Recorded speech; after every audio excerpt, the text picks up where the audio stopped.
Welcome, I'm Kinetic Symphony. This is Dave. I hunt down and report on weird and true mysterious stories, from glitches to the supernatural. Case file number 1764, written by GothicGreen. Twice the towns, double the rounds. I catch a bus between where I currently live and my hometown, back and forth every weekend. An hour-and-a-half trip, 2 stops between where I get on and where I get off. Got on QN Hurago as I'm writing this. Nothing unusual. Usual route? Only thing odd is the overhead lights. They've been left on the entire time, versus usually being turned on only at stops. Anyway, bus stopped at stop 1, 40 minutes into the trip. Driver called over the speakers. 5 people got off, and we started off again. About 5 minutes later, the driver calls again over the speakers, stop 1. Same 5 people get off, and we hit the road again. I'm 100% awake. I never sleep, due to being worried about missing my stop. Regardless, the overhead lights would keep me awake even if I were to try. Very much confused. I thought the driver just misspoke, but then the same 5 people got off again. One being from the seat in front of me even. And I'm definitely not just mistaking the second stop for the first one, as it's a good 20 minutes between the two. I'd even noted a cute charm on a girl's bag both times before I processed that it was the same. Sat here for a while, trying to understand and rationalize, but I'm still super weirded out. Extra info. The bus stops are not called stop 1 and stop 2. They are the town's names, which are not alike at all. Impossible to mistake one for the other. Case file 1764. Twice the towns, double the rounds. A time ripple event, or a alternate universe happenstance. So you're on the same bus, but you're seeing as it is in a different universe, but only temporary. It's always temporary with these sightseeings from different universes. It's strange. It's almost like you're inputting a coin into an arcade, and you get a limited amount of time to use. Of course, you're not aware of putting in the coin. What the catalyst is very unclear. Maybe it's environment mixed with specific people's brains? Because this does not happen to everyone, at least as far as we know. Maybe it's more common than we think, but again realize that other universes are usually very similar to our own. So maybe we're constantly seeing through the looking glass, but we just aren't aware because it zips back and forth really fast, and in those moments we're in a different universe or seeing a different one. Nothing's different. Everything is as we expect, so we never realize. I don't think it could be a space-time portal because the people were back on the bus, so this would be like a time loop if it was time-related and not universe-related. Case file number 1765, written by Majestic Mode 8509. Cheese sticks and berry tricks. I was making lunch for my kids, a variety of fruit, cheese, and English muffin with jam. I pulled everything I needed from the fridge. Strawberries, blueberries, blackberries, grapes, jam, and cheese sticks. I unwrapped the cheese sticks and set down the wrappers. There was enough blueberries to evenly distribute them between the 3 kids. I then put the container in the sink as it was empty. We usually transfer fruit from the store-bought container to Tupperware. The blueberries were the only ones in Tupperware as I hadn't done the rest of the fruit yet. Next, I opened the blackberries. I noticed fuzz growing on multiple berries, and I was pissed as these had just been bought a day prior. I literally said out loud, "Well, that's a load of crap." And I grabbed the cheese wrappers and threw them away with the berries. I had to walk to the trash can, because the only way to open it is by stepping on the lever in the bottom. I plopped them in the trash with the wrappers and continued fixing the plates. When I was done, grapes, strawberries, and jam went back into the fridge. A few hours later, I went to the fridge to get myself a bottle of water, but the blackberries were sitting at the bottom of the fridge, dead center. I stared for a minute because I was confused. I opened them, and they were the same fuzzy blackberries. My first thought was maybe my husband bought 2 packs, though I was sure he didn't.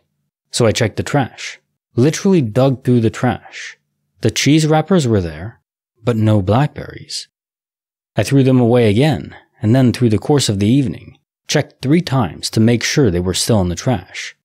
So now I'm all, what the hell? And I'm still kinda shook. Case notes are file 1765. cheese sticks, and berry tricks. Okay, this sounds more like a time ripple, a time loop, but localized purely for those berries.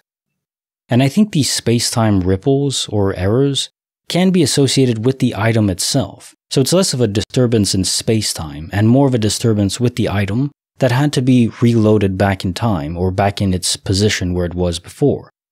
Maybe there was an error, and it was corrected after the fact, not related to disappearing, but just some other error encoded into the food itself, the berries.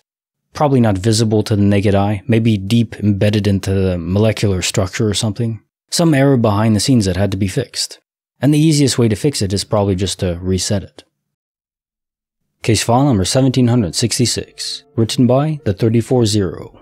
Dreams that wake, a life at stake. About 8 years ago, I was working as a manager at a group home. Now one Friday, staff came in and I had to work late. The house I was in had an extra room, so sometimes I would sleep there if I had a late night and was too tired to drive home. So this day, same thing. I went to the back room and fell asleep. The night staff guy had come. Now mind you, I was supposed to be gone and had no interaction with the staff after clocking out. I fell asleep at about 11 p.m. Now you know what a vivid lucid dream is. It is the craziest thing to happen to you if you ever had one.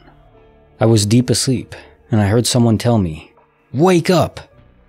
I ignored it. "Wake up!" I woke up really surprised. Shocked, I might add, and confused. I look at the clock, 3:14 a.m. So I woke up to get some Hot Pockets and something to drink, as I hadn't eaten dinner. I walk to the kitchen and turn on the light. What the hell? One of our residents is on the ground, choking. Now a little background on him. He was nonverbal, with high mental issues. He had a condition known as trismus, where his jaw only opened about halfway, meaning he was a high choke risk, and the damn night staff was passed out, sleeping on the couch in the living room. He is not allowed to get near any food, as he doesn't chew and swallows only. He had woken up and wandered into the kitchen with his food-seeking behaviors. Dude is on the ground choking. He had stuffed his mouth full of bread. I immediately start CPR while trying to get the mouth dislodged. He had gone limp. I shout for the night staff, who wakes up confused. Initiate 911. By luck, the piece of bread came out when I did the compressions. I lay him on his side, recovery. Paramedics come and take him to the hospital. Until today, it makes me shudder. It is about a 4-minute window for someone to die from choking on food. How I woke up. I was so tired. What worked me up at that exact time, what made me stay in, usually I left to go play video games and beer on weekends. I was even investigated that I might have done something like hit him or abused him, and covered up with choking, but doctors and x-rays showed he definitely choked. This was an accusation the night staff tried to distract with, because he was being charged with neglect of a vulnerable person by sleeping at the job. I was not supposed to be there that day. What screamed at me to wake me up like that, at the very exact time I needed to wake up? P.S. It was a thankless job, and just so you know, I got nothing for it. Case notes for file 1766. Dreams that wake, a life at stake. You know, there's a meme about people falling asleep at work. And it's funny, to a certain extent, if your job is relatively unimportant. You know, you're a doorman or, in charge of a manager at an operation facility for widgets or something. Falling asleep is still not good, you should do your job, but if you do, it's not the end of the world. But if your job is literally to sort of babysit people who aren't all there, who need your assistance and your guidance to make sure they don't die from literally choking in this case, falling asleep in that context is just an unforgivable act. And of course, if he's charged and stuff like that, I would understand it. It's negligence at the very least. But yeah, what did wake you up? Was it the guardian angel of the man that was going to die if you hadn't have woken up? I could see that being the case. Maybe your subconscious, though, at work, somehow picking up the signs that this man was going to act and the other attendant was going to fall asleep somehow. How you would know that, it's very difficult to say. Your subconscious would have to have access to future information for that to make any sense. So my guess is it's really just a guardian angel at play. And really, that's still incredible, isn't it? But your last line, that you got nothing for it, you saved a human being's life. That is a reward enough, I think. Although I understand your frustration, especially being accused of murder. That's wild. Now time for the quote of the day. I would rather be exposed to the inconveniences attending too much liberty than to those attending too small a degree of it. Thomas Jefferson. And we could cover specific scenarios where a lot of liberty does have issues. There's no perfect system. Let's just start there and then work our way up from that. And what do you do if there's no perfect system? Well, in my view is each individual should be sovereign to themselves. That's all. No one else has a right to rule over you against your will. I think that's a pretty basic point. And if we adopted it, well, the world would be very different. But it's hard to convince people of that because we're fearful. Fearful of what other people who disregard that kind of thinking would do to us. So we sacrifice liberty for protection and security and order and stability and a host of other things. But I don't think it's for the better, not in the long term. Like the video, subscribe, hit the bell. Kinetic Symphony signing off.